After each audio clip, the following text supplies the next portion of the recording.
Hi hello ನಮಸ್ಕಾರ, ಹೇಗಿದ್ದೀರಾ? ಎಲ್ಲರೂ ಚೆನ್ನಾಗಿದ್ದೀರಾ ಅಂತ ಅನ್ಕೊಂಡಿದ್ದೀನಿ. ಸ್ವಾಗತ ಸುಸ್ವಾಗತ ನನ್ನ ಮತ್ತೊಂದು ಹೊಸ ವಿಡಿಯೋಗೆ. ಸೊ ಇವತ್ತಿನ ಈ ವಿಡಿಯೋದಲ್ಲಿ ನನ್ನ ಹತ್ರ ಒಂದಿಷ್ಟು ಇಂಟ್ರೆಸ್ಟಿಂಗ್ ಅಪ್ಡೇಟ್ಗಳಿವೆ, ಅದನ್ನ ನಿಮ್ಮ ಮುಂದೆ ಹೇಳ್ತೀನಿ. ಅದಕ್ಕಿಂತ ಮುಂಚೆ ಇನ್ನೂ ನನ್ನ ಚಾನಲ್ಗೆ ಯಾರು ಸಬ್ಸ್ಕ್ರೈಬ್ ಮಾಡಿಲ್ಲ ಅಂದರೆ ಸಬ್ಸ್ಕ್ರೈಬ್ ಮಾಡಿ, ಶೇರ್ ಮಾಡಿ, ಲೈಕ್ ಮಾಡಿ ಅಂತ ಹೇಳ್ತಾ ವಿಡಿಯೋನ ಸ್ಟಾರ್ಟ್ ಮಾಡೋಣ ಬನ್ನಿ. ಸೊ ಇವತ್ತಿನ ಈ ವಿಡಿಯೋದ ಫಸ್ಟ್ ಅಪ್ಡೇಟ್ಗೆ ಹೋಗೋಣ ಬನ್ನಿ. ಈ ವಿಡಿಯೋದ first update Bigg Boss season 10 contestant ಆದ ವರ್ತೂರ್ ಸಂತೋಷ್ ಮತ್ತು ಆಕ್ಟರ್ ಜಗ್ಗೇಶ್ ಅವರ ನಡುವಿನ ಒಂದು ಕಾಂಟ್ರವರ್ಸಿ ಅಂದರೆ ವಿವಾದ ಬಗ್ಗೆ ಮಾತಾಡೋಣ. ಅದು ಯಾವುದಂದ್ರೆ ನಿಮಗೆ ಗೊತ್ತಿರ್ಬೋದು ಅಂತ ಅನ್ಕೊಂಡಿದ್ದೀನಿ. ಒಂದು ಶೋದಲ್ಲಿ ಜಗ್ಗೇಶ್ ಸರ್ ಅವರು ಹುಲಿಯ ಉಗುರಿನ ಪೆಂಡೆಂಟ್ ಬಗ್ಗೆ ಮಾತಾಡುವಾಗ ವರ್ತೂರ್ ಸಂತೋಷ್ ಅವರಿಗೆ ವಿವಾದಾತ್ಮಕ ಒಂದು ಶಬ್ದನ ಬಳಸ್ತಾರೆ, ಅಂದ್ರೆ ಒಂದು ಕೆಟ್ಟ ಶಬ್ದನ ಬಳಸ್ತಾರೆ. ಏನಂತ ಬಳಸಿದಾರಂತ ಒಂದು ವಿಡಿಯೋನ ತೋರಿಸ್ತೀನಿ ನೋಡಿ. ಅವರು ನನಗೆ ಹುಲಿ ಥರ ಬದುಕೋ ಮಗನೇ ಅಂತ ಹುಲಿ ಉಗುರು ಕೊಟ್ಟರು ಅಂತ ನಾನು ಹೆಮ್ಮೆಯಿಂದ ಹೇಳಿದೆ. ಅವನು ಯಾರೋ ಕಿತ್ತೋದು ನನ್ನ ಮಗ ರಿಯಲ್ ಹಾಕೊಂಡು ಅದೇನೋ ಆಗಿ ಯಾವುದೋ ಟಿವಿಲಿ ತಗಲಾಕೊಬಿಟ್ಟವನೆ. ನೋಡ್ರಿ, ಇಲ್ಲಿರೋ ಅಷ್ಟು ಕ್ಯಾಮ್ರಾಗಳು ನನ್ನ ಮನೆ ಮುಂದೆ ಇತ್ತು. ಸೊ ನೋಡಿದ್ರೆಲ್ಲ ವಿಡಿಯೋದಲ್ಲಿ ಜಗ್ಗೇಶ್ ಸರ್ ಅವರು ವರ್ತೂರ್ ಸಂತೋಷ್ ಅವರಿಗೆ ಇಂಡೈರೆಕ್ಟ್ ಆಗಿ ಅವನು ಯಾವನು ಕಿತ್ತೋದು ನನ್ನ ಮಗ ರಿಯಲ್ ಹಾಕೊಂಡು ಯಾವುದೋ ಒಂದು ಟಿವಿದಲ್ಲಿ ಸಿಕ್ಕಾಕೊಂಡು ಬಿಟ್ಟಿದ್ದಾನೆ ಅಂತ ಹೇಳಿದರು. ಸೊ ಜಗ್ಗೇಶ್ ಸರ್ ಅವರು ಈ ರೀತಿಯಾಗಿ ಮಾತಾಡಿದ ಮೇಲೆ ವರ್ತೂರ್ ಸಂತೋಷ್ ಅವರ ಅಭಿಮಾನಿಗಳು ಮತ್ತು ಜನರಿಗೆ ಅದು ಇಷ್ಟ ಆಗಲಿಲ್ಲ.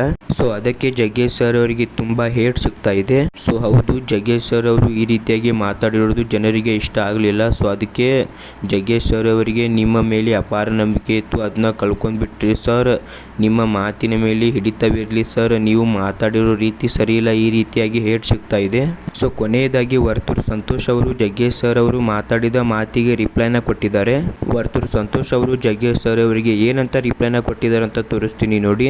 ಬಿಡೋಣ, ದೊಡ್ಡವರು ಅವರು ನಾನೇನ್ ಹೇಳ್ತೀನಿ ಅಂದ್ರೆ ಕಾಲೈ ತಸ್ಮೈ ನಮಃ ಅಷ್ಟೇ. ಕೆಲವೊಂದಕ್ಕ ಉತ್ತರ ಕೊಡ್ಬೇಕು, ಕೆಲವೊಂದಕ್ಕೆ ಸೈಲೆಂಟ್ ಆಗಿದ್ರೆ ಸಾಕು ಉತ್ತರ ಸಿಗ್ತದೆ. ಸೊ ನೋಡಿದ್ರೆಲ್ಲ ವಿಡಿಯೋದಲ್ಲಿ ವರ್ತೂರ್ ಸಂತೋಷ್ ಅವರು ಏನಂತ ರಿಪ್ಲೈ ಕೊಟ್ಟಿದ್ದಾರಂತ. ಮತ್ತೆ ಮುಂದೆ ಹೇಳಿದ್ರು, ಸುದೀಪ್ ಸರ್ ಅವರು ಹೇಳಿದ್ದಾರೆ ಎಲ್ಲದಕ್ಕೂ ಮಾತಾಡ್ಬೇಕಂತೇನಿಲ್ಲ, ಜಿಪ್ ಆಫ್ ಮಾಡಿದ್ರೆ ಸಾಕು, ಆ ಸೈಲೆಂಟೇ ಉತ್ತರ ಕೊಡುತ್ತೆ ಅಂತ ಹೇಳಿದ್ರು. ಸೊ ಕೊನೆಯದಾಗಿ ನೋಡೋದಾದ್ರೆ ವರ್ತೂರ್ ಸಂತೋಷ್ ಅವರು ಸೈಲೆಂಟ್ ಆಗಿನೇ ರಿಪ್ಲೈ ಮಾಡಿದ್ದಾರೆ ಅಂತಾನೆ ಹೇಳ್ಬೋದು. ಸೊ ನಿಮ್ಮ ಪ್ರಕಾರ ಈ ಒಂದು ಕಾಂಟ್ರವರ್ಸಿ ಬಗ್ಗೆ ನಿಮಗೆ ಏನು ಅನಿಸುತ್ತೆ ಅಂತ ಕಮೆಂಟ್ ಬಾಕ್ಸಲ್ಲಿ ತಿಳಿಸಿ. ಮತ್ತೆ ಬನ್ನಿ ಈ ವಿಡಿಯೋದ ಮುಂದಿನ ಅಪ್ಡೇಟ್ಗೆ ಹೋಗೋಣ. ಮುಂದಿನ ಅಪ್ಡೇಟು ಸೋಷಿಯಲ್ ಮೀಡಿಯಾದಲ್ಲಿ ಚಾಲೆಂಜಿಂಗ್ ಸ್ಟಾರ್ ದರ್ಶನ್ ಅವರ ಇತ್ತೀಚೆಗೆ ಒಂದು ವಿಡಿಯೋ ವೈರಲ್ ಆಗ್ತಾ ಇದೆ. ಅದು ಯಾವುದಂದ್ರೆ ಮೊದಲೇದಾಗಿ ಆ ವಿಡಿಯೋನ ತೋರಿಸ್ತೀನಿ ನೋಡಿ.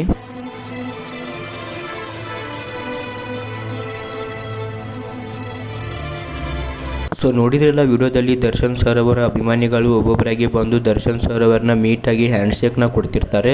ಸೊ ಅವಾಗ ಅಲ್ಲಿ ಒಬ್ಬ ಅಭಿಮಾನಿ ದರ್ಶನ್ ಸರ್ ಮತ್ತು ಸುದೀಪ್ ಸರ್ ಇರುವ ಒಂದು ಫೋಟೋನ ದರ್ಶನ್ ಸರ್ ಅವರಿಗೆ ಕೊಡೋಕೆ ಅಂತ ಹೋಗ್ತಾನೆ. ಆದರೆ ದರ್ಶನ್ ಸರ್ ಅವರು ಅದನ್ನ ತಗೋದಿಲ್ಲ ಮತ್ತು ಆ ಅಭಿಮಾನಿನ ಅಲ್ಲಿದ್ದ ಬೌನ್ಸರ್ಸ್ಗಳು ಅಲ್ಲಿಂದ ಮುಂದಕ್ಕೆ ಸರಿಸ್ತಾರೆ. ಸೊ ಈ ವಿಡಿಯೋ ಒಂದು ಸೋಷಿಯಲ್ ಮೀಡಿಯಾದಲ್ಲಿ ಸ್ವಲ್ಪ ವೈರಲ್ ಆಗ್ತಾ ಇದೆ. ಇದರಿಂದ ದರ್ಶನ್ ಸರ್ ಅವರಿಗೆ ಸ್ವಲ್ಪ ಹೇಟ್ ಬರ್ತಾ ಇದೆ ಈಗ.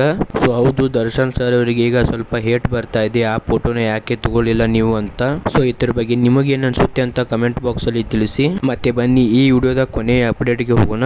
ಸೊ ಈ ವಿಡಿಯೋದ ಕೊನೆಯ ಅಪ್ಡೇಟ್ ರಾಕಿಂಗ್ ಸ್ಟಾರ್ ಯಶ್ ಅವರದು. ರಾಕಿಂಗ್ ಸ್ಟಾರ್ ಯಶ್ ಅವರ ಇತ್ತೀಚೆಗೆ ಸೋಷಿಯಲ್ ಮೀಡಿಯಾದಲ್ಲಿ ಫೋಟೋ ವೈರಲ್ ಆಗ್ತಾ ಇವೆ. ಅದು ಯಾವುದಂದ್ರೆ ನೀವು ಸ್ಕ್ರೀನ್ ಮೇಲೆ ನೋಡ್ತಿರ್ಬೋದು. ರಾಕಿಂಗ್ ಸ್ಟಾರ್ ಯಶ್ ಅವರು ಲೋಕಲ್ ಒಂದು ಸಣ್ಣ ದಿನಸಿ ಅಂಗಡಿಯಲ್ಲಿ ತಮ್ಮ ಮಕ್ಕಳಿಗಾಗಿ ಚಾಕ್ಲೇಟ್ ನ ತಗೋತಿದ್ದಾರೆ. ಸೊ ಹೌದು, ನೀವು ಫೋಟೋದಲ್ಲಿ ನೋಡ್ತಿರ್ಬೋದು, ರಾಕಿಂಗ್ ಸ್ಟಾರ್ ಯಶ್ ಅವರು ಒಂದು ಸಣ್ಣ ದಿನಸಿ ಅಂಗಡಿಯಲ್ಲಿ ಚಾಕ್ಲೇಟ್ ನ ತಗೋತಿದ್ದಾರೆ. ಮತ್ತೆ ಅವ್ರ ಜೊತೆಗೆ ಅವರ ವೈಫ್ ಆದ ರಾಧಿಕಾ ಪಂಡಿತ್ ಅವರು ಕೂಡ ಅಲ್ಲೇ ಇದ್ದಾರೆ. ಸೊ ಇದನ್ನೆಲ್ಲ ನೋಡಿದರೆ ರಾಕಿಂಗ್ ಸ್ಟಾರ್ ಯಶ್ ಅವರು ಎಷ್ಟು ಸಿಂಪ್ಲಿಸಿಟಿ ಇದ್ದಾರೆ ಅನ್ನೋದು ಗೊತ್ತಾಗುತ್ತೆ. ಅಂದರೆ ರಾಕಿಂಗ್ ಸ್ಟಾರ್ ಯಶ್ ಅವರು ಮತ್ತು ರಾಧಿಕಾ ಪಂಡಿತ್ ಅವರ ಒಂದು ಸರಳತೆ ಕಂಡು ಬರುತ್ತೆ. ಸೊ ಇವತ್ತಿನ ಈ ವಿಡಿಯೋದಲ್ಲಿ ಇಷ್ಟೇ. ಈ ವಿಡಿಯೋನ ನೀವು ಇಲ್ಲಿ ತನಕ ನೋಡಿದ್ದೀರಾ ಅಂದರೆ ಈ ವಿಡಿಯೋ ನಿಮಗೆ ಇಷ್ಟ ಆಗಿರುತ್ತೆ ಅಂತ ಅಂದ್ಕೊಂಡಿದ್ದೀನಿ. ಈ ವಿಡಿಯೋ ನಿಮಗೆ ಸ್ವಲ್ಪನಾದರೂ ಇಷ್ಟ ಆಗಿದ್ರೆ ಲೈಕ್ ಮಾಡಿ, ಶೇರ್ ಮಾಡಿ. ಇನ್ನೂ ನನ್ನ ಚಾನಲ್ಗೆ ಯಾರು ಸಬ್ಸ್ಕ್ರೈಬ್ ಮಾಡಿಲ್ಲ ಅಂದರೆ ಸಬ್ಸ್ಕ್ರೈಬ್ ಮಾಡಿ ಅಂತ ಹೇಳ್ತಾ ಮತ್ತು ನಾನು ಬರ್ತೀನಿ ಮುಂದಿನ ವಿಡಿಯೋದಲ್ಲಿ ಇದೇ ರೀತಿಯಾದ ಇಂಟ್ರೆಸ್ಟಿಂಗ್ ಅಪ್ಡೇಟ್ಗಳೊಂದಿಗೆ. ಸೊ ಅಲ್ಲಿ ತನಕ ಬಾಯ್ ಬಾಯ್, ಟೇಕ್ ಕೇರ್.